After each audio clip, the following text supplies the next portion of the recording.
الرجال قوامون على النساء بما فضل الله بعضهم على بعض وبما أنفقوا من أموالهم والصالحات قانتات حافظات للغيب بما حفظ الله والتي تخافون نشوزهن فإذهن واهجروهن في المضاجع واضربوهن فإن أطعنكم فلا تبتغوا عليهن سبيلا إن الله كان عليما خبيرا۔ شروع اللہ کے نام سے جو بڑا مہربان نہایت رحم کرنے والا ہے۔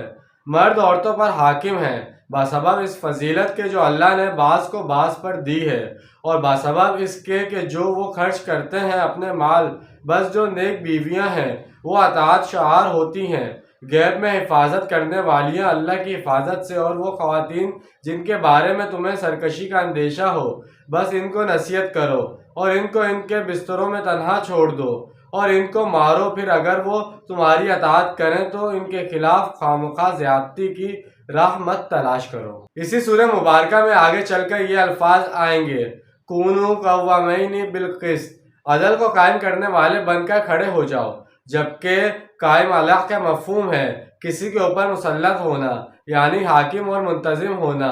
چنانچہ آیت زیر مطالعہ سے یہ واضح ہدایت ملتی ہے کہ گھر کے ادارے میں حاکم ہونے کی حیثیت مرد کو حاصل ہے۔ سربراہ خاندان مرد ہے، عورت نہیں ہے۔ عورت کو بہرحال اس کے ساتھ ایک وزیر کی حیثیت سے کام کرنا ہے۔ یوں تو ہر انسان یہ چاہتا ہے کہ میری بات مانی جائے، گھر کے اندر مرد بھی یہ چاہتا ہے اور عورت بھی، لیکن آخر کار کس کی بات چلے گی؟ یا تو دونوں باہمی رضامندی سے کسی مسئلے میں متفق ہو جائیں، بیوی اپنے شوہر کو دلیل دے، اپیل سے جس طرح ہو سکے قائل کر لے تو معاملہ ٹھیک ہو گیا، لیکن اگر معاملہ طے نہیں ہو رہا تو اب کس کی رائے فیصلہ کن ہوگی؟ مرد کی۔ عورت کی رائے جب مشترک ہوگی تو اس سے ایک صدمہ تو پہنچے گا۔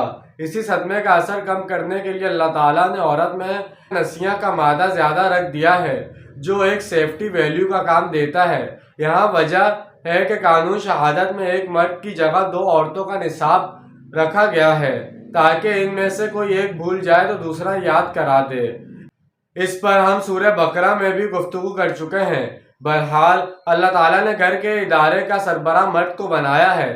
اب یہ دوسری بات ہے کہ مرد اگر اپنی اس حیثیت کا غلط استعمال کرتا ہے، عورت پر ظلم کرتا ہے اور اس کے حقوق ادا نہیں کرتا، تو اللہ تعالیٰ کے ہاں بڑی سخت پکڑ ہوگی۔ آپ کو ایک اختیار دیا گیا ہے اور آپ اس کا غلط استعمال کر رہے ہیں، اس کو ظلم کا ذریعہ بنا رہے ہیں، تو اس کی سزا اللہ تعالیٰ کے ہاں آپ کو مل جائے گی۔ مرد کو بعض صفات میں عورت پر نمایاں تفوق حاصل ہے، جن کی بنا پر قوامیت کی ذمہ داری اس پر ڈالی گئی ہے۔ اسلام کے معاشرتی نظام میں کفالتی ذمہ داری تمام تر مرد کے اوپر ہے۔ شادی کے آغاز ہی سے مرد اپنا مال خرچ کرتا ہے۔ شادی اگرچہ مرد کی بھی ضرورت ہے اور عورت کی بھی، لیکن مرد مہر دیتا ہے، عورت مہر وصول کرتی ہے۔ پھر گھر میں عورت کا نان نفقہ مرد کے ذمہ ہے۔ مرد کو قوامیت کے منصب پر فائز کرنے کے بعد اب نیک بیویوں کا رویہ بتایا جا رہا ہے۔ یوں سمجھیے کہ قرآن کے نزدیک ایک خاتون خانہ کی جو بہترین روش ہونی چاہیے وہ یہاں 3 الفاظ میں بیان کر دی گئی ہے۔ وہ مردوں کی غیر موجودگی میں ان کے اموال اور حقوق کی حفاظت کرتی ہیں۔ ظاہر ہے مرد کا مال تو گھر میں ہی ہوتا ہے، وہ کام پر چلا گیا تو اب وہ بیوی کی حفاظت میں ہے۔ اسی طرح بیوی کی عصمت در حقیقت مرد کی عزت ہے، وہ اس کی غیر موجودگی میں اس کی عزت کی حفاظت کرتی ہے۔ اسی طرح مرد کے راز ہوتے ہیں جن کی سب سے زیادہ بڑھ کر رازدان بیوی ہوتی ہے، تو یہ حفاظت 3 اعتبار سے ہے: شوہر کے مال کی، شوہر کی عزت و ناموس کی، اور شوہر کے رازدان کی۔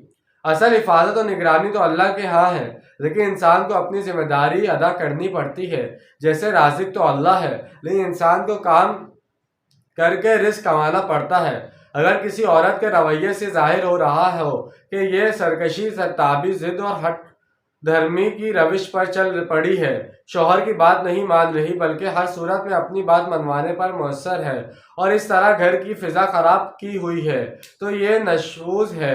اگر عورت اپنی اس حیثیت کو زبان تسلیم نہ کرے تو وہ شوہر کے تابع ہے تو ظاہر بات ہے کہ مزاحمت ہوگی اور اس کے نتیجے میں گھر کے اندر ایک فساد پیدا ہوگا۔